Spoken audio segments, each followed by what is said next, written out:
thinks is better? Which one's better? Cow or horses? Mine or hers? Horses are always better than a cow. Big news, yeah, Drew bought a backhoe, in case some of you missed that.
He's leaving it here tonight, and I have driven a bulldozer one time before, so if he doesn't get here early enough in the morning.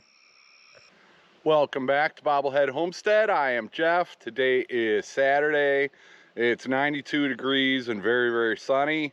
I'm at my new property, just making a quick trip. I am not trying to kill myself working out here in 92 degree weather. But I do want to take a look around at where the water line's going to go. So let's have a look at that first off. We're looking down what will be the driveway into the clearing where my shed to house is. And my property goes down that way. And there's a little lane here. This lane was just put here within the past 2 years. That is when they've started selling off these lots out here. But the water is on this side of the road. And can you see that big old blue pipe coming out of there? Warning, water pipeline.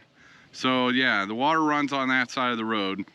So, and they said I can hook up to it pretty much anywhere. It doesn't have to be at the pole. But even if I did hook up to it right there at that pole, I've got to go under this road. It's yet to be determined how that's going to happen, but I know a guy with a backhoe. And then it'll have to go in through there somewhere. So, yeah, some of those trees, and they're close to the power lines. So is the two trees on the left, let's see if I can point them out. Nope, that one and that one. Those two look like prime candidates for future firewood. There's oak and a pine, and that pine is really close to the power line, so it won't be a big loss taking that one out. And I could probably keep that little group there and just run the water to the left of it.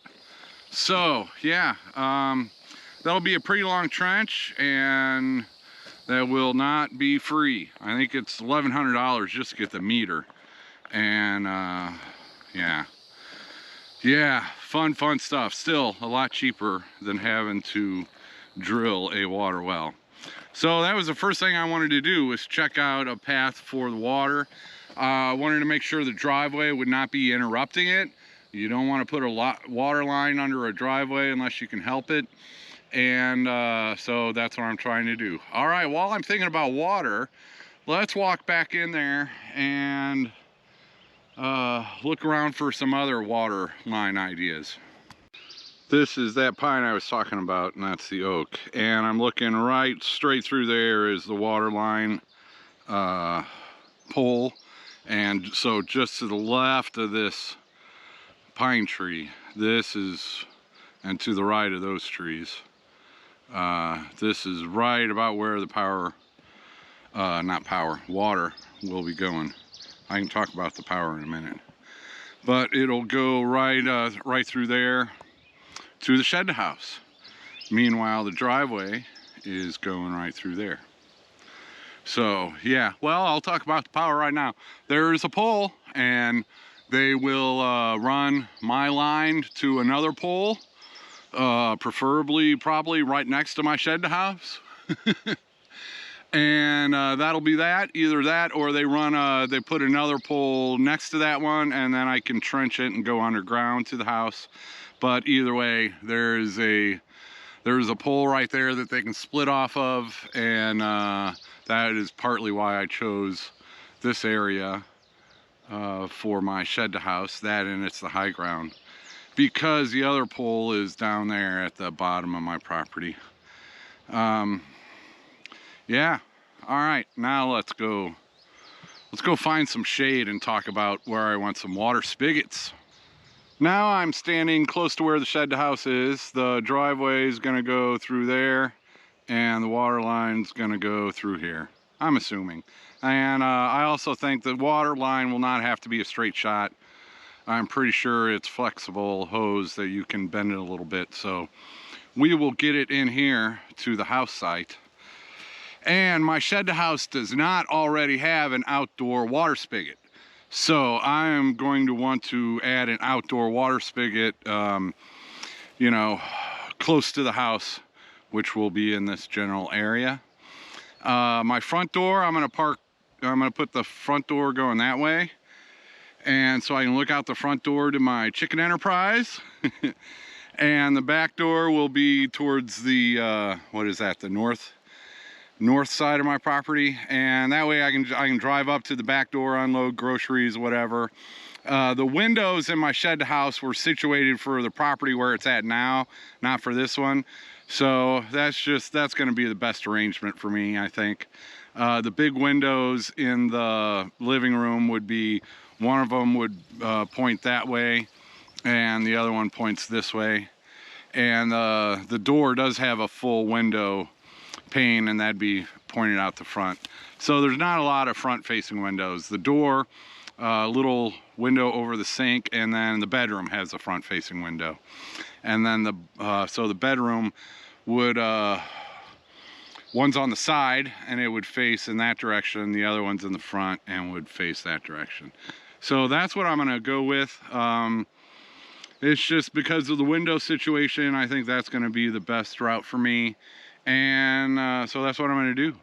I can always change my mind later, especially after I got, you know, maybe I'm gonna put it 300 feet in that direction after we start clearing some land. Probably not, because that'd just cost more, running water and electric, but a guy can dream. All right, so running the water, obviously I got to get it to the shed house. I want a spigot over here around the house also. And then behind this little firewood pile, I will want to run water from that direction, and I want to run another line back behind this firewood pile. I think that's all pine. And yeah, that hasn't been cleared yet, but in that little area, ooh, we're in shade again. That's nice. Yeah, in that little area, I am hoping to put my storage shed, put down an RV pad, and run electric there also. So I'll want to run water over here, and I'll want to run a spigot that the RV can use, and then I also want a spigot that I can use for chicken water. And then this will get me closer to where my chickens will be roaming, which will be in this area. And yeah, so just getting water to make it easier. I don't run hoses off of it or whatever I want.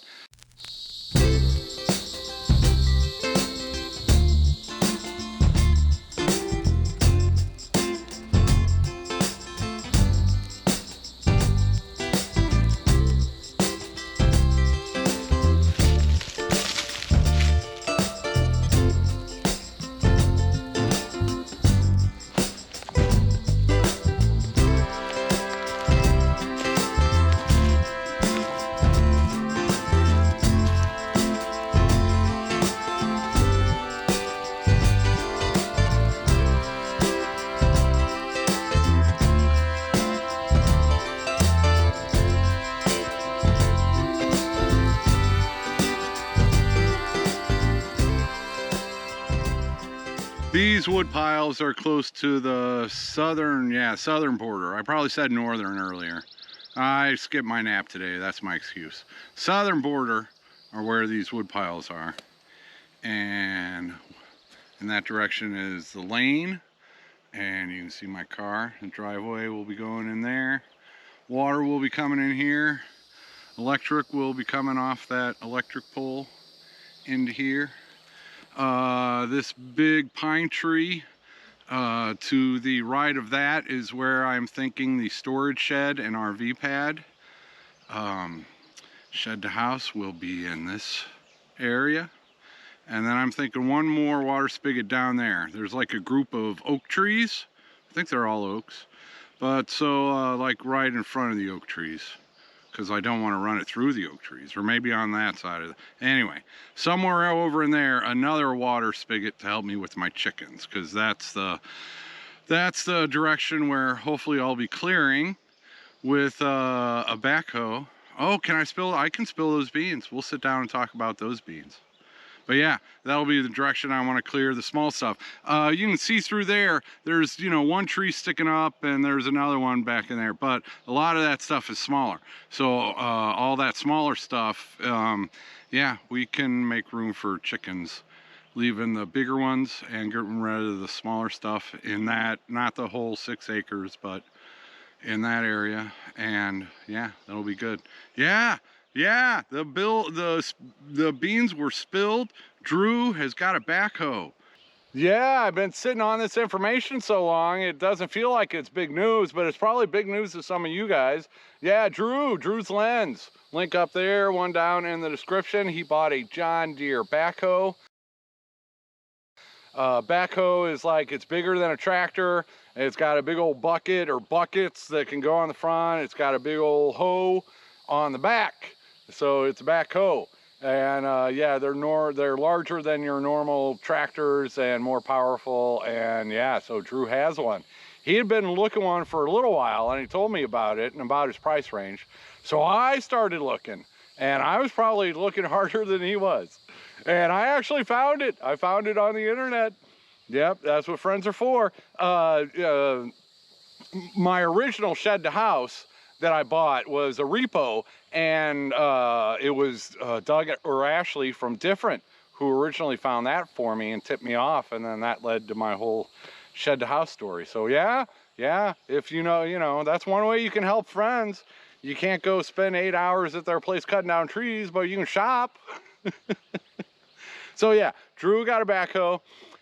Thanks to you guys, and you are partly behind the whole thing, because I'm getting ready to spend money on heavy machinery, thanks to you guys. And so it just happened that, you know, maybe I spurred Drew to go ahead, and I'm sure he's already got a line of people wanting his help. I'm a paying customer, thanks to you. Yes, thanks to you, I'm a paying customer though. So, and he's still learning it, and this will be a great place for him to learn. So yeah, I was getting ready. I need a driveway. I probably need heavy machinery for that. I need to clear some more land. I need heavy machinery for that. I need to dig trenches for water and electric and septic and gray water. So I need a tractor, backhoe for that, heavy equipment of some type, or light, because yeah, anyway, there's all kinds of cool machinery out there. You know, I could have gotten various things, and I don't know how to run them. You can rent some of them, like a mini excavator, and do your own trenches, but I don't know how to run it, so I'd have to find, anyway. So problem solved. So I've got some money to spend. Drew can start paying off his investment in that backhoe, hopefully right away. And yeah, as long as you guys are watching my videos and his videos, we both have memberships now. That's another way you can help us out. The more the more help we're getting, the more, you know, I can get done here, and the more Drew can pay off his investment, and it's win-win-win-win. Everybody wins. You guys get more content, more stuff gets down here, and yeah, dig a pond. You can dig a pond with a backhoe. I'm just saying, but I'm not going to hog his time. Like I said, I'm sure he's got a few people lined up. He has work he wants to do on his own place. So, and I think it'll go quicker than than what what we're picturing. Because yeah, leveling out some land for the driveway, and the process, digging holes, moving dirt, burying some of that debris out there when they put the road in, getting rid of some stumps, digging a trench for water and electric, and yeah, clearing some trees, enough area for my chickens. So not a big, it's really not a big job. We're about to find out though. When is Drew coming and doing all this stuff? Yeah, we haven't set a date yet. You gotta ask him. But I do know next weekend, I'm busy. So he can't come next weekend. I'm telling him you can't come next weekend because I'm busy next weekend. It's all Grady. Her birthday's on Friday the 30th, and then it's Freedom Weekend at Come On Homesteading and Drifting Dreamers 5 over there. So Saturday and Sunday. So Friday, Saturday, Sunday, I'm busy. So it'll probably be after, not next weekend, it'll probably be the following weekend or late in that week. That'd be my best guess, and that's fine with me. And then we'll just, once I get him out here, we can start, he needs to see it with his own eyeballs and see if, what I'm thinking is jives with what he thinks when he sees it. But yeah, not a lot of mandatory type stuff. Once I get enough land cleared for the chickens, I don't need to do more land clearing. I'd like to keep clearing back and clear a path all the way to the back acres where that clearing is, but that's luxury stuff like that would be a luxury. We want to worry about the basics first, and yeah, we'll do that, and it'll be coming. We'll get there when we get there. Oh man, it's hot. It is so hot, and it's supposed to get hotter. It's going to be 100 next weekend. So that's another thing that'll play into it, is the weather. Rain, and I don't care who you are, if it's 100 degrees outside, you just cannot work an 8-hour day, especially in the sun on a heavy piece of hot equipment. And yeah, so yeah, just be patient with us. We get there. We usually get there. So just be patient, and I'm gonna sign off. Thanks so much. Thanks everybody for the comments on the last video. Yeah, I put that together. That took way too long. But it was fun. It was fun looking back. I'll probably do that again. It'd be fun for me to redo that and just use all different clips. I was thinking about that the other day. I was complaining that, man, that took too many hours of editing to put that retrospective together. And then I was thinking, well, what if I went back and redid it with just different clips? And I could do a whole nother one with different clips, and it'd be told. I skipped my nap. That's my excuse. Thanks for watching. Thanks for everything. Man, I'm sitting here looking at my future dreams. Thanks to you. Take it easy.